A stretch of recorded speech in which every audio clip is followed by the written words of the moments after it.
Halo semua, sudah lama kita tidak berjumpa di channel YouTube ini yang isinya itu-itu aja. Padahal sudah hampir mati, tapi kami kembali hiraukan semua yang menganggap enteng kami dengan semangat baru dan semboyan kita satu siap merubah maksimalkan segala apa yang ada. Walau halangan, rintangan semakin panjang membentang, tak jadi masalah dan takkan jadi beban pikiran. Gara TV tak pernah berhenti membuat konten kreatif. Gara TV.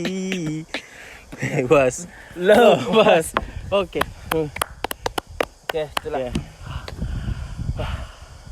Kenapa juga punya ide seperti itu tadi? Ya, nah, tiba-tiba jika Tiba-tiba aja. harus sungguh. Kenapa harus Senggokong? Sejak kapan belajar beatbox? Saya belajar beatbox dari tahun 2000 berapa nih kak? 2017 lah, pas hampir tamat SMA.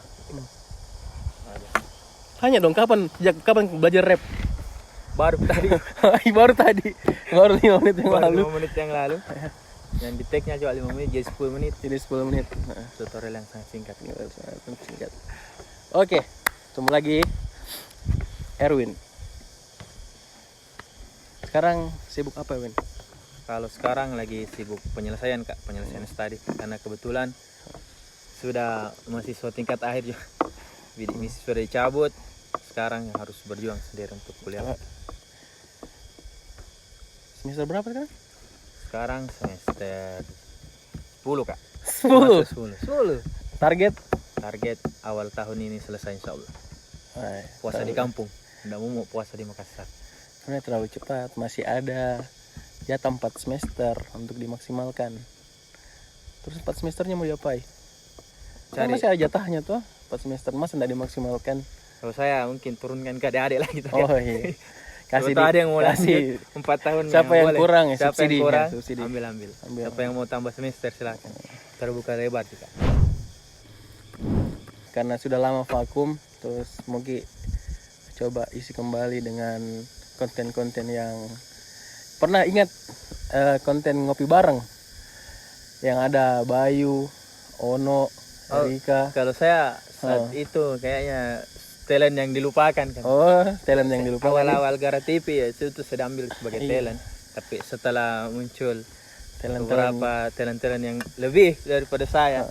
Bukan lebih, cuman muji memperbarui sebenarnya. Iya. Kan bosan gitu. Sama saya terus. Iya. Iya. Erwin ini selalu muncul di setiap kontennya Gara TV. Mulai dari Maba Experience tuh. Yang sama. Ada itu 15 kalau enggak salah. yang apa itu? Yang promosi Musma ada juga sama teman-teman kita, teman-teman 17 beberapa orang di situ kan. Angkatan 18 juga. Adik kita Onel. Iya. Lord Onel. Lord kita. Al-Fatihah. Onel katanya sekarang sudah jadi dokter. Dokter kan. Dari dulu memang dokter. Iya. Saya sempat berapa kali disuntik. Iya. Alhamdulillah. Onel. Sehat. Divaksin duluan. Iya, divaksin duluan. Oke, jadi sekarang mau Kak cerita tentang apa itu menjadi mahasiswa. Garis besarnya itu. Jadi kalau Erwin dulu dari setelah lulus kuliah, Amin kali setelah lulus SMA, kenapa memutuskan untuk kuliah? Kalau soal itu Dika, kenapa memutuskan kuliah? Sebenarnya begini Kak, untuk yang pertama mungkin soal mau kuliah itu sedikit pun tidak ada di pemikiranku Kak, soal untuk kuliah atau tidak. Karena memang saya kebetulan dari latar belakangnya dari keluarga yang agak kurang lah begitu Kak, dalam hal finansial, jujur tau Kak begitu. Jadi ya akhirnya setelah lulus kuliah, lulus SMA, pemikiranku adalah harus Kak kerja untuk bisa menghidupi atau misalnya membalas lah jasa-jasanya orang tuaku. Tapi karena tanpa sepengetahuan saya tuh Kak, ternyata guruku di sekolah itu daftarkan Kak jalur undangan di UNM dan alhamdulillah lulus. Setelah lulus ya agak senang dan sedih sih Kak tuh karena kakakku sampaikan sama saya bilang lulus ke ini SNPTN di UNM prodi administrasi negara, tapi minta maaf tidak bisa Kak bantu karena saya juga tidak punya uang untuk kasih kuliah kata gitu. Karena pada saat itu masih belum kerja lah juga kak. Iya. Pada akhirnya lulus itu ya. Sedih lah kak, maksudnya saya lulus jalur undangan lah. Siapa yang tidak mau loh jalur undangan di Iya, UNM? diundang kok ini kuliah. Iya diundang ke kuliah kak di UNM. Siapa yang tidak mau? Suara apa itu? Ada bakros ini. Ketika kasih kau dulu di, Silakan. karena kayaknya aku bonceng lagi. Lulus SNPTN. Siapa tuh kak yang nggak mau begitu kayak kuliah di UNM? Yang orang pikir kalau UNM itu kampus yang bagaimana sekali tuh kak. Kita dapat Yang jalur bagus sekali. yang bagus sekali. Padahal di luarnya Ji. Iya, di depan sih kak, di gedung bengkoknya. Itu dapat undangan, terus ya sedih karena udah lulus kak, tapi ya nggak bisa kuliah karena nggak punya kak uang untuk itu. Tapi setelah itu beberapa hari kemudian ternyata di pendaftaran SN juga guruku daftar kak untuk bidik misi tanpa sepengetahuan. Pengertian sekali guru. Pengertian. Siapa namanya tuh? Dia itu namanya Pak Budi. Itu guru yang berjasa sekali. Terima kasih Pak Budi. Terima kasih Pak Budi. Sampai sekarang saya bisa di semester 10. Iya, ini hasilnya. Tabe Pak, dicabut bidik misi. Iya. Oke, terus Kuliah. Akhirnya setelah lulus bidik misi ya, dia bilang mi mamaku, boleh lah ambil mita. Kita coba tuh nanti ke depannya itu kita bisa gitu. Kakakku juga bilang kalau seperti itu dibiayai dari pemerintah langsung. Ya, coba mi kuliah tuh enggak apa-apa. Iya. Ya akhirnya saya kuliah mita. tapi berarti itu bukan kemauanmu dong untuk kuliah. Karena kan kau didaftarkan. Terus enggak masalah jurusannya administrasi negara. Pada saat itu. Nah, masalah sebenarnya apa nih kak? Kalau soal kuliah enggak expect kak untuk bisa begitu untuk kuliah itu. Maksudnya, jauh lah begitu dibawa intinya kerja. Karena aku tahu bilang keluarga aku agak kurang dan harus kak pasti mengisi hal-hal yang gitu kan saya kerja kak untuk bisa dapat uang. Jadi Begitulah kak, maksudnya setelah saya jalani dan aku pikir kalau soal prodi enggak gitu. Saya soal jurusan enggak. yang penting kuliah saja dulu. Yang penting kuliah saya dulu. Terus yang ada di benakmu pada saat itu, kuliah itu seperti apa sih? Yang pikir kalau yang didengar-dengar kan kebetulan juga sepupuku ada yang kuliah beberapa di kampus-kampus besar di Makassar, di Unismu lah contohnya. Ya karena masih tahun-tahun yang dulu tuh otomatis kayak model pengkaderan bahkan model kuliah yang pikir hampir sama dengan kelas tuh. Itu yang selalu ada pemikiranku, belajar seperti di SMA, maksudnya ke kampus, habis itu kita pulang ke kos kita atau rumah keluarga. Itu yang maksudnya tidak ada di luar itu yang kupikir bilang ada yang seperti itu. Paling juga mapala-mapalanya tuh kak. Karena pasti kalau di kampung cerita sepupuku pasti cerita tentang mapala. Udah pernah kok kepikiran kayak di sinetron kuliah terus pakai baju bebas pacaran terus tabrakan kok sama anak dosen jatuh bukunya ketemu tanganmu. Udah pernah kau berpikiran seperti itu? Kalau selalu itu enggak pernah seperti itu karena ya itulah tadi tuh awalnya memang enggak terlalu besar niatan untuk ke arah kuliah atau kak. Jadi soal itu ya biarlah semua berjalan dengan ya semestinya. Nah, ketika 10 semester ini berjalan ke kuliah, ada kemudian perasaan menyesal dalam dirimu bilang, kok cuma dulu kerja masa aja sama kuliah. Atau misalkan, bagus mentang tahu kuliah. Itu bagaimana kau? Kalau penyesalanku adalah kalau soal kerja setelah kuliah kak, aku jalani kuliah, enggak bilang suku soal bekerja itu enggak. Karena ketika pada saat kuliah beberapa hal yang ku dapatkan di luar dari mata kuliah atau contoh kan di kampus pasti ada himpunan, pasti selalu ada kajian yang waktu maba hal-hal yang menyeramkan lah gitu atau membosankan itu kajian, tapi setelah lama kak ikuti ya, ternyata saya bisa terbuka pikiranku untuk memikirkan berbagai hal yang kedepannya kemungkinan besar bisa terjadi begitu kan. Dan kalau yang penyesalanku yang paling besar adalah ketika semua rangkaian menjadi mahasiswa itu tidak aku ikuti. Ada yang aku ikuti? Ada, beberapa suku tidak sempat untuk mempelajari hal-hal, tidak sempat untuk memperdalam ilmu-ilmu yang sebenarnya tidak dapat di dalam dunia perkuliahan, maksudnya tidak dapat di ruang kelas. Contohnya seperti? Banyak kak, contoh seperti pelajaran filsafat, kerangka berpikir. Suku belajar ya kak, tapi tidak sampai sedalam-dalam yang teman-teman yang lain lakukan tuh. Dan itu terbukti setelah beberapa tahun ke depan kulihat perkembangan teman-teman yang memang fokus gitu kak atau hatam di hal-hal tersebut itu memang mulai dari cara berpikir sampai menyampaikan suatu hal itu lebih keren kak. Kadang ya begitu kak, mungkin anak-anak beberapa orang di kampus berpikir bahwa saya orang-orang yang kayak bagaimana tuh kak. Tapi sebenarnya saya orang biasa sih, saya orang-orang yang lebih banyak berguru sama pengalaman dibandingkan dengan punya ilmu yang aneh kak. Itu juga kecewaku karena tidak sempat kak maksudnya memperdalam betul hal-hal seperti pengkajian bagaimana ikut demo ya kadang lah kak. Oh ikut demo, suka ikut demo? Suka kak. Oh iya, halo pak. Tidak apa-apa kan, itu yang menyuarakan kebenaran saja. Saya tidak anarkis ya kak. Tapi kok dipukul kak. Dia melawan lari. Oh enggak. Melawan lah sedikit berlari kak. Tidak mau kak saya dikena kosong.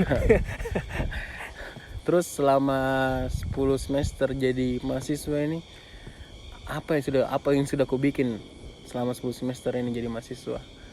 Maksudmu apakah kegiatanmu sehari-hari di kampus sebelum penyelesaian nah?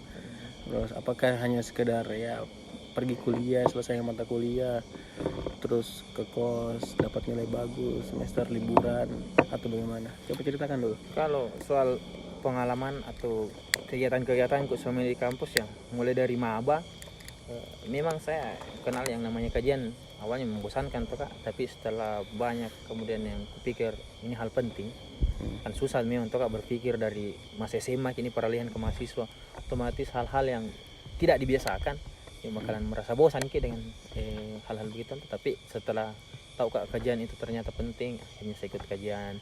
Kemudian beberapa apa pentingnya kajian kalau saya menurut kajian adalah bagaimana kita lebih ke pengembangan ilmu pengetahuan tuh kak gitu.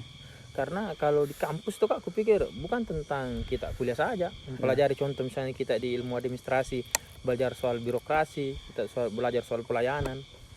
Tapi hal-hal di luar itu kajian-kajian kemudian ada diberikan oleh himpunan seperti kerangka berpikir dan apapun itu problem solving dan lain-lain. Semuanya saling berkaitan dengan pelajaran yang ada dan bahkan bisa dikatakan lebih mudah jadi pahami dan lebih akan bermanfaat ke depannya kak begitu. Lebih kurasakan di kehidupan nyata. Di kehidupan nyata gitu. Makanya kalau suka kalau gajian. Kalau saya suka kalau gajian karena dapat uang setelah kerja. Terima gaji kan. Iya, terima gaji. Terima gaji banyak. Nah, terus setelah itu ya saya pernah ikut kadernya profesi. Profesi. Sebenarnya saya disuruh itu hari kak di LKMB. Berapa senior tuh kak di LKMB, cuman kenapa tiba-tiba ke profesi kak, karena saya juga tertarik dengan bidang fotografer dan kebetulan di profesi itu ada salah satu pengembangan bakatnya itu yang fotografer, makanya ikut kak di profesi. Dan alhamdulillahnya maksudnya itu hari kak kebetulan juga ketua panitia kak, ketua panitia musma kalau tidak salah, dan kebetulan itu hari juga ada LPJ-nya di sela-sela kegiatannya profesi ini tuh, kegiatan diklatnya. Pingsan kak beda kak di Malino karena terlalu kecapean kak tuh. Ya jadi makanya untuk teman-teman tuh yang maksudnya punya punya niatan untuk pengembangan diri, perhatikan juga istirahatnya karena itu sebenarnya penting. Setelah itu ikut kak profesi, setelah selesai di profesi juga kebetulan saya peserta terfavorit. Iya, nggak tahu apa aku suka teman-teman di sana, tapi terpilih kayak jadi peserta terfavorit. Dan ya lumayan banyak lah hadiah yang aku dapat dan ilmu yang aku dapat dari sana. Karena profesi juga yang buat kak melakukan investigasiku itu di Asia Nusantara kan dah. Luar biasa di sana, jalan-jalan yang luar biasa di sana. Sungguh di sana juga dapat pengalaman yang besar. Singgah di Nusantara. Singgah kan. Wawancara saja. Iya. Enggak lebih. Misalnya itu kak. Itulah. Jadi berapa sekarang tarifnya di Nusantara? Nah, tergantung sih kan. Tergantung. Iya. Karena kadang juga ada yang take away. Ada take away. Ada juga yang take away. Ada juga yang makan di tempat. Ada yang makan di tempat. Beda-beda tarifnya tuh kak. Tergantung Ya. Paha dada beda. Beda kak. Beda. Oke. Nah, terus setelah itu, selesai di profesi, jelas lah rumah kita di negara. Back to home. Spiderwin back to home. Jadi kembali kak ke rumahnya kita di Magara. Itu semester berapa itu? Di mana itu semester 3, semester 5 nih. 4, 5 antara ituan lah. Maksudku saya di situ pertama kali mendaftar sebagai anggota advokasi kalau nggak salah. Kebetulan kabit itu hari Kak Satuang tuh angkatan 16 dan ketuanya itu Kak Fatih. Itu Satuang ada saudaranya. Dua ang. Satuang Halo Dua ang. Berarti 3 ang. Oh, iya, Kalau 3 kompor 3 ang. Jadi itu minta Kak. Soalnya di situ dia sebagai saya sebagai apa ya? Staf juga apa? Cuman ya dari situ saya juga banyak belajar. Bahkan presiden di kampus itu ya kapan 3 aku dapat. Karena setiap konsolidasi selalu Kak ikut. Yang pertama Pres Bahrul, baru setelah itu Pres Piping, baru Pres Awal. Kalau Frix Fahmi sama Kak ngurus itu. Berarti 4 kali. 4 kali. Tapi setelah itu saya megang ngurusi masyarakat tipis Kak. Setelahnya yang 3. Ya setelah itu ya banyak. Setelah sisi itu kupikir ada kecocokan ini kan. Setelahnya itu kan ada Mus Malaika. Mati kita pemilihan ketua lagi. Majulah diriku. Iya. Untuk menjadi ketuanya Himagara karena merasa cocok. Kabarin semua sini. Kamu maju begini. Kayak enggak kok kabar kayaknya deh. Kabari Jaki kan. Oh, iya, Kakak Mas kan saya di Kalimantan masih kabari. Nah, bilang Ji maju mi ini. Tapi kan satu hal yang sebenarnya kutakuti di diriku tuh karena yang pertama saya kan orangnya humoris. Katanya orang humoris kata Kak. Enggak mungkin lah tuh kupikir itu hari seorang badut memimpin sebuah kawanan serigala. Kak. Iya. Enggak mungkin lah Kak. Jadi ya sempatlah ada ketakutan tapi tetap Kak maju. Bahagianya karena masih sendiri Kak. Kupikir wah aklamasi mak ini. Serius Kak, aklamasi Kak. Ketua Kak ini. Iya. Pokoknya latihan mak salam-salam di cermin. Tapi ketua kulatih memang diriku Kak. Tapi boleh bahaya Kak. Boleh bahaya. Teman yang betul-betul dari maba akrab Kak, betul-betul orang yang ku tahu dia itu orang seperti apa dan kuliah perubahannya sampai sekarang seperti apa. Itu Fahmi. Nah, maju atau Kak. Tapi ternyata beliau pergerakannya lebih indah, lebih menggocek tuh Kak. Ternyata gerakan bawah tanah dia. Iya, gerakan bawah tanah. Akhirnya ya disitulah saya maksudnya setelah kalah kan Fahmi terpilih jadi ketua Himagara. Setelah itu saya kalah. Nah, itu adalah pukulan telak untuk saya. Setelah itu saya berpikir bahwasanya saya belum pantas tuh Kak. Walaupun mungkin kadang manusia berpikir bahwa bisa kayak ini karena begini. Gitu. Kalau begitu langit saja tidak pernah bilang dirinya tinggi Kak. Betul itu Kak, langit tidak pernah bilang dirinya tinggi. Tapi orang-orang yang bilang. Nah itu yang sebenarnya salahku di situ karena saya bilang Kak, wah bisa kayaknya ini. Padahal sebenarnya harusnya orang lain yang bilang begitu dan terbukti saya akhirnya gagal dan tapi itu kegagalan itu seminggu lah tuh Kak. Galau lah siapa orang baper. Dipahami. Iya. Ku bom bem itu paham itu hari Kak. Bilang Kak. Telaco. Lah, pemina kalah Kak. Tapi setelah seminggu itu akhirnya penyusunan penyusunan pengurus inti dan lain-lain tuh tetap ku minta diadvokasi.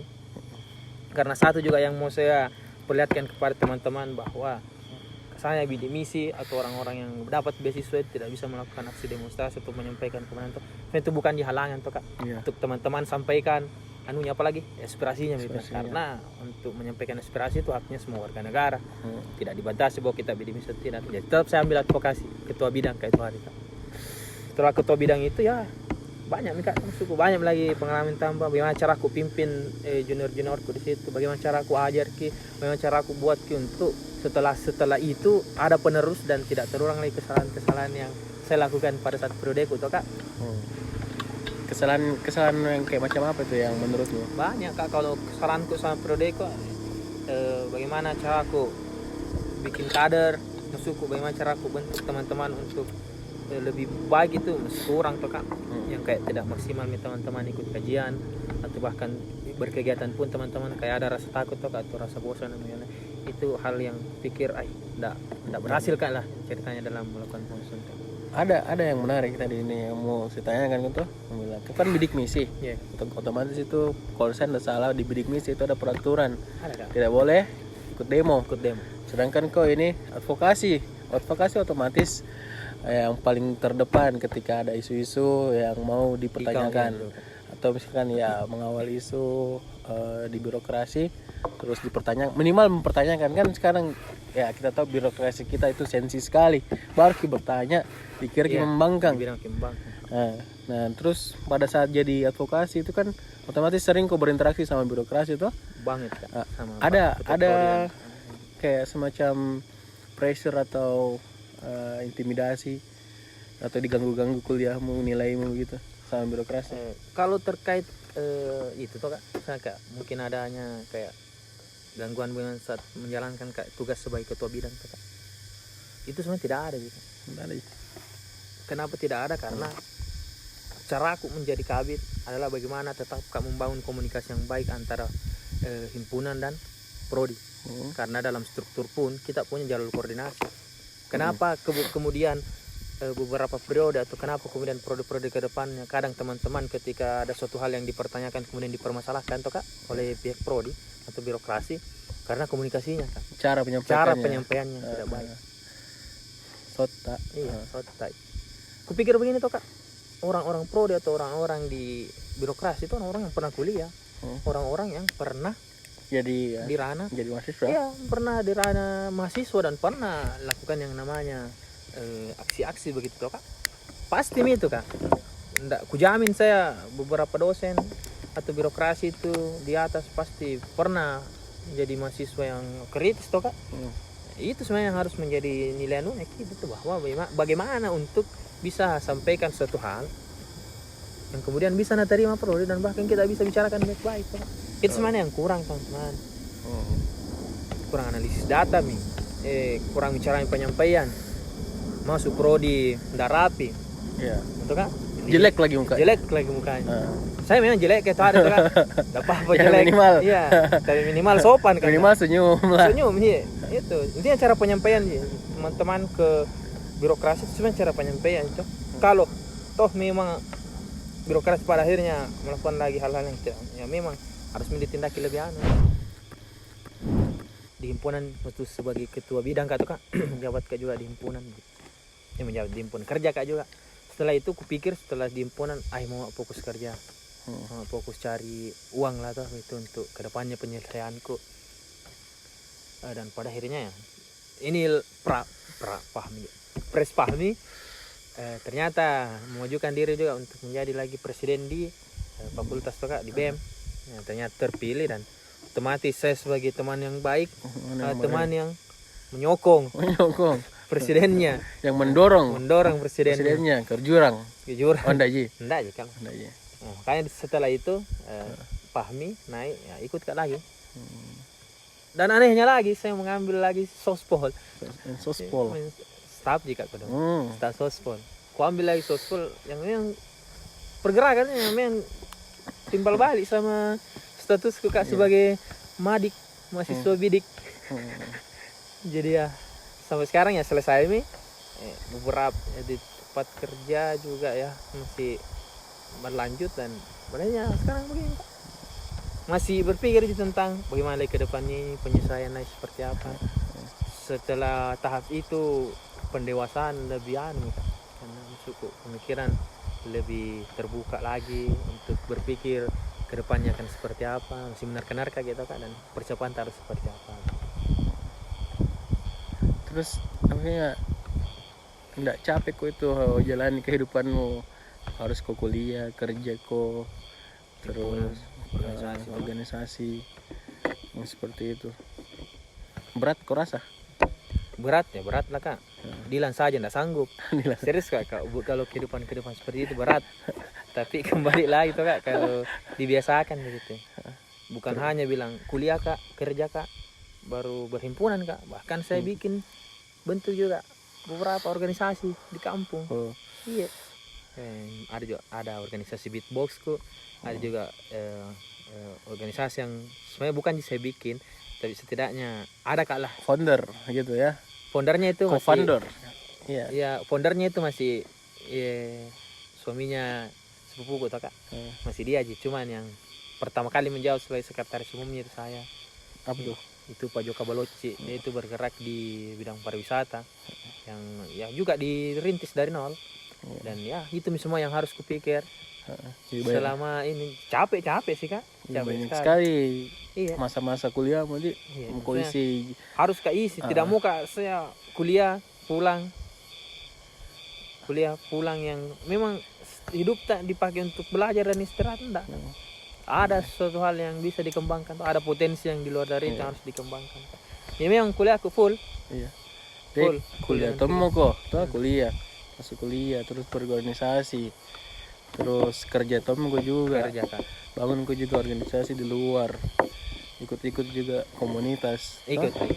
Ya, terus bagaimana nih kisah cintamu itu? Sempat juga menikmati masa-masa percintaan di dunia kampus. Kalau masa-masa percintaan pasti ada lah toh Kak. Soal suka seorang pasti suka. Dulu ada pacarmu sekarang kah? Sekarang alhamdulillah Kak. Ada mau, Oh, Ada mau. ada yang hilaf. ada yang hilaf, Oh. ada yang kena baca-baca. Ada kena baca-baca. Tidak tahu kenapa juga mau sama saya toh Kak. Iya, karena kalau cinta menurutku adalah perkara meyakinkan toh Kak seseorang. How to memilih dirimu gitu. Walaupun ya ke depannya enggak tahu apa tuh Kak, kopain haknya orang ini. Balas cuma kalau sana kayak lama kami sama baru. Tapi ya sekarang ada. Ini sebagai penyemangat dia. Penyemangat. Tapi kalau soal kisah cinta, ya pasti lah tuh Kak kalau dijalani hubungan, menjalani suatu hubungan baru kayak berorganisasi dan banyak kegiatan lainnya, pasti hubungan di nomor keberapa akan atau Kak. Walaupun mungkin bilang Kak ke dia itu bilang bakalan jajak prioritas, tapi tidak bisa Kak. Tidak bisa betul Kak, maksudnya harus Kak jalani kegiatan-kegiatan yang lebih anu tuh Kak. Kadang ji kok dong sedih itu soal itu, tapi ya mau mida apa? Iya, Iya, tapi setelah sibuk, setelah itu ku janji untuk lebih anu, tapi ternyata tidak, kita kerja skripsi lagi. Jadi ndak bisa memang. Ada isu memang. Buat tipe cocok kan dah. Menikah memang cocok orang. Baru bisa dinikmati kisah cinta. Kalau tidak ya ndak bisa kayak lah. Jadi sempat Joko ini jadi anu toh, jadi senior-senior yang doktrin juniornya usaha anu yang kau pakai legitimasimu sebagai senior untuk dekat-dekati junior. Kalau saya soal dekat-dekat sama junior, jujur ini kan Kau ada di kamera pasti ini. jujur ini udah sombong kan, udah sombong. Gampang jika. Iya. Nah bilang Adele easy Easy on me. Gampang sekali. Gampang sekali. Karena satu, modal ke saya lucu kan. Dan cewek-cewek rata-rata suka yang humoris. Gampang sekali masuk. Cuman masuk kan tidak hanya dong gitu. Maksudnya yang lain adalah ke bawah kan gitu. Doktrin-doktrin untuk mereka belajar, doktrin-doktrin tentang ceritakan pengalaman hidupku seperti apa dan kalian tidak harus mengalaminya juga. Kalau saya bisa aku bertindak lagi di luar, cepat di luar. Itu juga. Tapi banyak lah toh. Siapa gurumu itu? Guru untuk anu itu. Karena ada terkenal sekali itu di negara itu. Iya, guruku itu Kak. Gurumu itu? Iya, suhuku. Suhu memang itu. Suhu. Kukira cupu ternyata suhu di. Iya, karena sedengar-dengar juga itu. Sudah melanglang buana dia. Iya, Kak. Wah, dari semua setiap angkatan itu. Iya. Oh iya. Inisialnya itu. Inisialnya. Skandal. Itu toh, itu saking lordnya ini orang, biar tidak ada dimanapun pasti diceritai Kak. Saking seperti ini sekarang. Seperti sekarang. Dicerita gini Kak. Cerita kita bukan dicerita belakang Kak, di depan kamera. Depan kamera. Jadi apapun, setiap momen apapun tuh, pasti berkaitan sama dia. Iya. Salah ya pendidikan, cerita-cerita tentang pekerjaan, pendidikan apa ya, apalagi tentang cewek, pasti selalu diingat dia. Kayak emang Lord. Identik. Luar biasa. Luar biasa. Setelah ini kan mau kau lulus toh, sementara kau skripsian. Apa yang ada di benakmu itu tentang kehidupan setelah kuliah?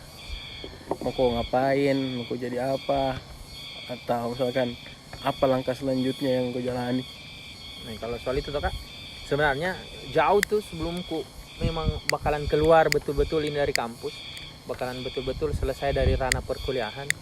Jauh sebelum itu real life ku rasakan itu Kak, karena yang pertama kan kerja Kak itu ya kerjaan yang tidak mudah lah tuh Kak aku lewati. Andai mungkin tidak kuliah Kak ya otomatis mungkin bisa Kak fokus di pekerjaan, tapi karena aku pikir pekerjaan itu harus Kak dapat uang ya, makanya kerja Kak juga. Tapi ya pikir jauh sebelum itu Kak, ke depannya bakalan sudah mak terka bahwa mungkin hari ini dapat Kak cobaan bisa Kak lewati Kak di kondisiku yang masih di kampus. Setelah keluar dari ini bahkan lebih besar lagi Kak. Iya, bahkan lebih besar. Harus Kak dituntut pasti kerja beda pressure-nya. Iya, anaknya orang mau diapain tuh gitu kan. Tapi Udah apa ya orang? dinikahi tuh kan. Oh, Maksudnya mau di anu tuh, dipersunting, posting. Dipersunting dan diperbunting. Iya. Kak, maksudku harus Kak pasti karena itu harus Kak bagaimana cara aku bisa ya intinya dulu menghidupi diriku, orang tua aku baru anaknya orang tua Kak. Itu yang paling penting maksudnya untuk rencananya ke depan pasti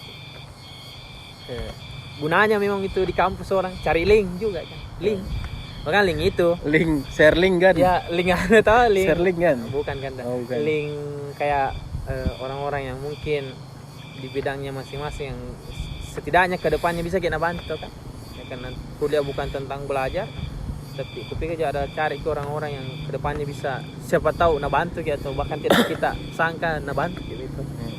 Memang begitu. Untuk sekarang ya selesai dulu tuh Kak. Untuk ke depannya pasti kupikir tentang bagaimana bisa Kak dapat kerja secepatnya, menghasilkan uang secepatnya dan bisa ke rencana selanjutnya gitu kan. Kalau tentang masa depan tuh, kalau cita-citamu sebenarnya bukan cita-cita sih sebenarnya. Ya, boleh juga diartikan seperti itu. Tapi dalam angan-anganmu itu pekerjaanmu kok kerja seperti apa? Yang bakal kau jalan yang kau mau gitu ya. Kalau pekerjaan yang kumui sebenarnya karena lama Kak mungkin ikut sama orang-orang yang besar di ranah bisnis tuh Kak. Yang pebisnis. Karena kupikir bakalan lebih ada anunya tuh Kak. Hasil gitu. Tapi ya orang tua dan paling kalau kakakku tuh Kak paling suruh Kak daftar CPNS. Ya, mantu idaman itu cewek. Iya harus Kak jadi PNS memang. Walaupun ya nanti mami dilihat tuh Kak bagaimana ke depannya. Tapi kalau keinginanmu Keinginan ya jadi bisnismen. businessman ya. Walaupun sampai sekarang enggak tahu Kak apa mau ku jual dan apa yang mau ku bisniskan. Masih enggak ada tapi saya cita-citaku itu Kak jadi bisnismen. Untuk jadi pekerja karena muka punya banyak rezeki, bukan uang rezeki untuk bisa kemudian kubagikan ke orang-orang itu Kak.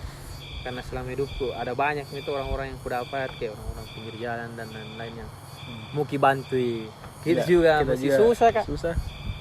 Tapi entah tuh tiba-tiba banyak rezeki berubah lagi pemikiran jangan sampai Kak. Tapi ya itu mauku saya jadi bisnismen, punya banyak rezeki terus bisa berbagi ke orang-orang. Tidak munafik ini Kak, tapi itu cita-citaku selama ini. Karena bersyukur sekali Kak maksudku dengan kondisi sekarang bisa Kak lewati hal-hal terburuk dalam hidupku Kak. Walaupun ya berat tapi dengan rasa syukur bisa Kak. Kalau itu dia muka punya itu bisa Kak bantu orang. Karena senang Kak saya bantu orang Kak. Tapi saya tidak suka dibantu. Itu Kak saya Kak tipikalku suka Kak direpotkan begitu. Tapi tidak suka Kak repotkan orang lain. Tinggi rasa tidak enak Kak sama orang. Kasih kucing kalau enak. Kucing saya enggak. Masa? Wah kita masuk tahun ini penistaan terhadap kucing nih. Jangan. Karena yang tidak enak dikasih kucing, kalau enak kita yang ambil. Kucing saya tidak enak nama. Tidak berperi kekucingan. Tidak berperi kekucingan. Oke, terakhir. Menurutmu setelah kau menjalani hampir mau ke finish lah. Hampir mau ke finish menjadi mahasiswa. Menurutmu itu menjadi mahasiswa itu seperti apa? Kalau sampai sekarang tuh Kak, yang kupikir menjadi mahasiswa itu ya seperti apa dan sebenarnya apa gunanya tuh Kak? Kalau saya kubagi dua Kak. Yang pertama untuk diriku sendiri dan kedua untuk orang di sekitarku. Entah itu keluargaku, entah itu saudara-saudaraku, entah itu teman-teman maupun masyarakat yang ada lah di sekitarku, lingkunganku begitu. Kalau untuk diriku sendiri yang pertama adalah bagaimana cara aku bisa autokritik terhadap diriku Kak, apa yang menjadi kekuranganku, apa yang kemudian harus kukerjakan selepas inilah Kak, apa kemudian harus kupersiapkan untuk kedepannya Kak, bekal-bekal seperti itu Kak, baik itu kayak bekal-bekal itu atau maupun bekal untuk dunia akhir kelak Kak, karena harus bakalan mati Ki. Jadi itu yang kupikir. Religius kok ternyata nih. Religius saja saya Kak. Celana aku gini pendek tapi sholat ya Kak. Itu kata untuk itu yang untuk diri sendiri. Kalau untuk orang tua ya itu tadi yang aku bilang Kak. Cita-citanya orang tua aku si kuliah Kak adalah bagaimana bisa Kak berdiri di kakiku sendiri Kak. Dan harus Kak pasti balas lah untuk itu Kak, untuk orang tua aku. Untuk lingkunganku adalah saya ini mahasiswa, perannya mahasiswa ada banyak Kak. Bahkan beberapa masyarakat yang ketika turun Kak demo terus baku bicara Kak Kak. sharing-sharing. Sebenarnya mereka besar harapannya untuk mahasiswa, untuk sebagai agen of change, untuk merubah toh kak apa yang kemudian hadir hari ini toh, bagaimana kondisinya Indonesia hari ini secara skala besar toh kak. Bagaimana kita bisa hadir sebagai orang-orang yang berkompeten untuk punya inovasi untuk ubah itu semua toh, kan? Jadi yang pertama untuk diriku itu adalah otokritik diri sendiri, dan yang kedua adalah membuatnya jadi mahasiswa ya. Bagaimana kita bisa berguna toh di lingkungan tak, di masyarakat tak. Itu juga jadi mahasiswa aku pikir. Karena semakin dewasa kita, maka semakin berat masalah, dan ya kita harus bisa lewati itu, dan tidak boleh apa yang namanya itu kayak berpikir tentang pribadi tak saja, karena orang lain juga itu sebenarnya banyak yang butuh bantuan. Jadi jangan jadi introvert, kita harus jadi open recruitment, open trooper, apa kan namanya kal? Open recruitment. Jadi ya seperti itu kak. Kalau menurutku selama ini, selama 10 semester.